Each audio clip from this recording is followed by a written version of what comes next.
In today's lesson, we'll be talking about heat energy and temperature measurement. Heat is a thermal energy that is transferred from the region of high temperature to the region of lower temperature. While temperature is the degree of the coldness or hotness of a body.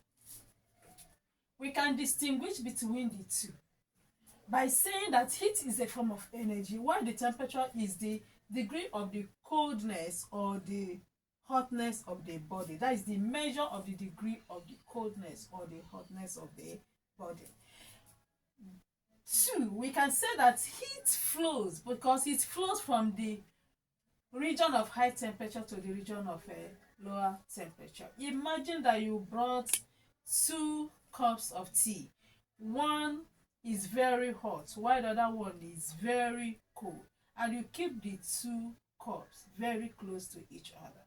After some times, you will find out that that cold one has become a bit warm, while the very hot one has cooled to some point, meaning that heat has been transferred from the hot one to the cold one.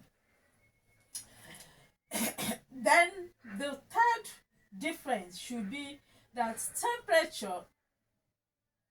The third difference is that heat, being a form of energy, is measured in joule, while temperature is measured in degree centigrade.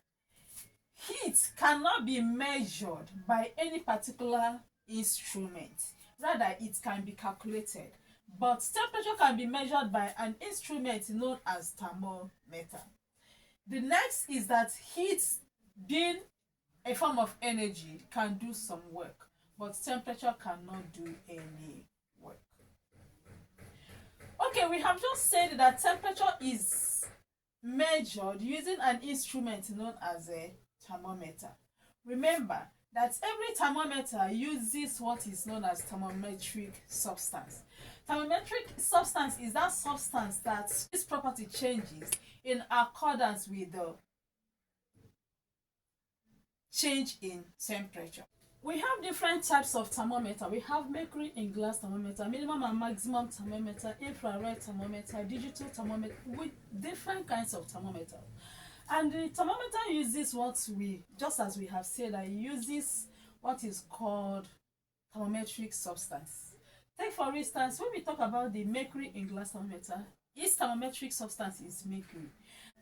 The volume increases with increase in temperature, and that is the reason why you're able to use it to read the temperature.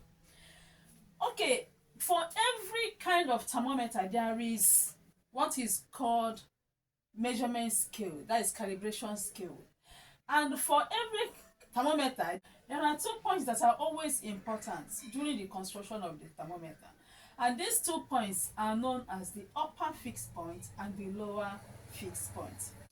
The upper fixed point is the temperature of the steam from pure water boiling at the normal atmospheric pressure, while the lower fixed point is the temperature of the mixture of pure ice and water at normal pressure. So we also have what is known as fundamental interval. The fundamental interval is the difference between the upper fixed point and the lower fixed point.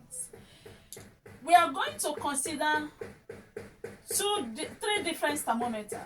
That we consider the Kelvin scale, the Celsius degree Celsius scale, and the Fahrenheit. No matter whichever the thermometer you use, you can convert the reading from, if you use Celsius, that is the degree Celsius, you can convert the reading to Fahrenheit, you can convert the reading to degree to Kelvin. So we are going to consider these 3 right now.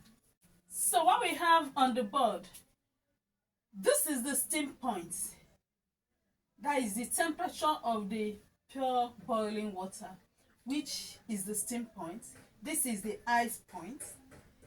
So we are going to look at the readings of this temperature at the steam point and the ice point. This is the fundamental interval. The difference between the steam point and the ice point is the fundamental interval. So for Kelvin scale, the reading at the steam point is 373 Kelvin. This is an absolute temperature. Kelvin scale is known as absolute temperature because its lowest reading is the point beyond which nothing can be cooled again. So Kelvin's temperature don't have negative value. The reading at the ice point is 273 Kelvin. Then for Celsius scale, the reading at the steam point is 100 degrees centigrade, while the reading at the ice point is 0 degrees centigrade. For Fahrenheit, the reading at the steam point is 212 Fahrenheit, while the reading at the ice point is 32 degrees Fahrenheit. First, let's see how we can convert from degree centigrade to Fahrenheit. Let's assume that we have the temperature of 50 Fahrenheit, and we are asked to find the degree equivalent of it, that is the Celsius equivalent of 50 degree Fahrenheit. Let's see how we go about it. Okay, we have formula that we can use to do that.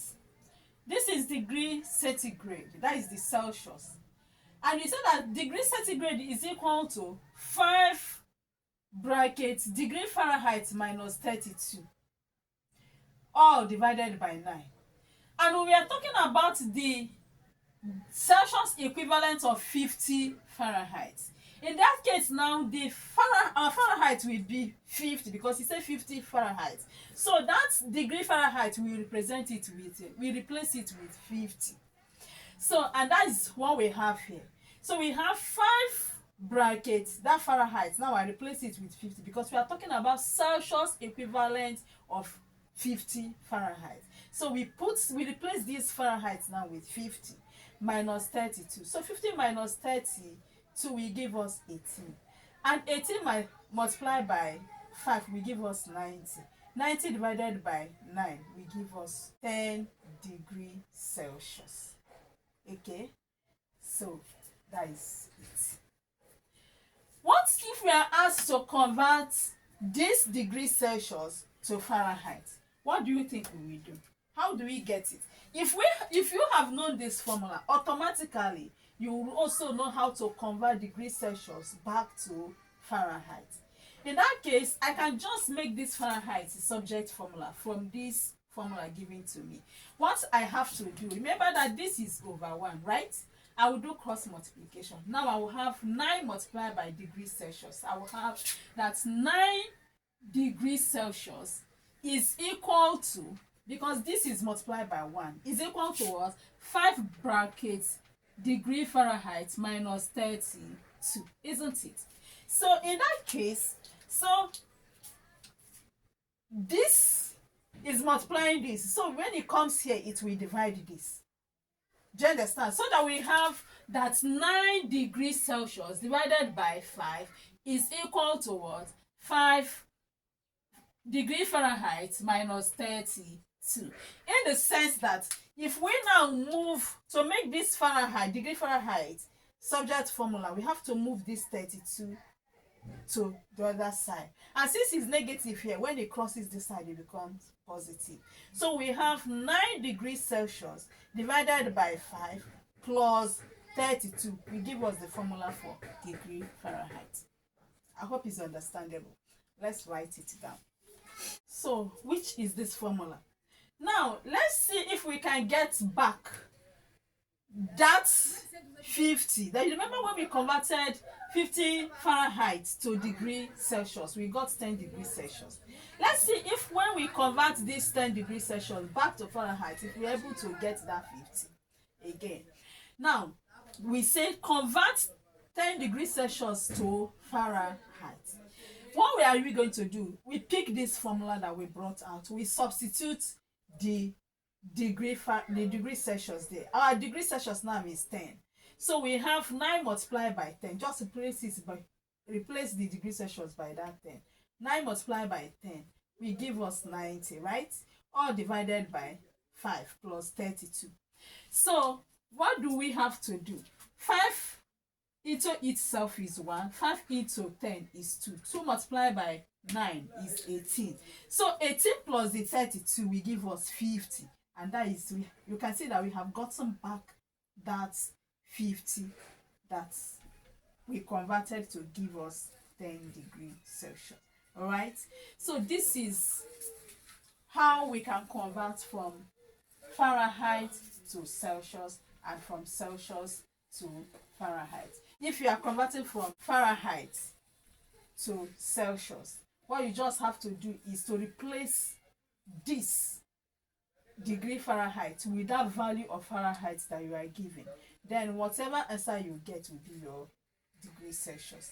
Then if you are converting from degree Celsius to Fahrenheit, just replace this degree Celsius here with the value of the degree Celsius given to you. Whatever value you will get will be in Fahrenheit. Now let's see how we can convert from Kelvin to degree Celsius. To convert degree Celsius to Kelvin, we have that Kelvin is equal to degree Celsius plus 273. So in other words, if I want to convert Kelvin to degree Celsius, I just have to make this degree Celsius subject formula. And remember that making the subject formula is to make it stand alone. And to make it stand alone, you have to move this plus 273 to this side. And when it comes to this side, it becomes negative.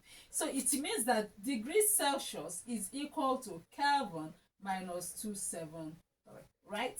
Now let's go. Convert 80 degree Celsius to Kelvin. 80 degree Celsius to Kelvin. So what do we have to do? You have that your Kelvin is equal to 80 degrees. Just replace the degree Celsius with the value of your degree Celsius. So plus 273. And that will give us 353. Okay? Kelvin. Okay? Now, let's convert this 353 Kelvin back to degree Celsius and see if we can get back that 80. Okay? So in that case, we are going to use this formula because we are now looking for the degree Celsius. So we have that our degree Celsius is equal to our Kelvin is 353 Kelvin minus what? 273. And that will give us 80 degrees Celsius. Right? So these are how to convert from one temperature scale to another temperature scale. So if I am given 120 degrees Celsius, to convert it to Kelvin, all I just have to do is to say 180 degrees Celsius plus what? 273. That will give me Kelvin. If I am given 373 Kelvin, to convert it to what? Degree Celsius. What I just have to do is to say 373. I will replace the 373. I will replace this K by the 373. I'll just say 373 minus 273, and that will give me 100 degrees Celsius. I hope this is understandable. Okay, so you have to do the classwork. In the next class, we'll be looking at thermometric calculations. Okay? Please, if you like this, click on the subscription button, click on the like button and then the bell, so that when next I upload new video, you will be notified to come and watch.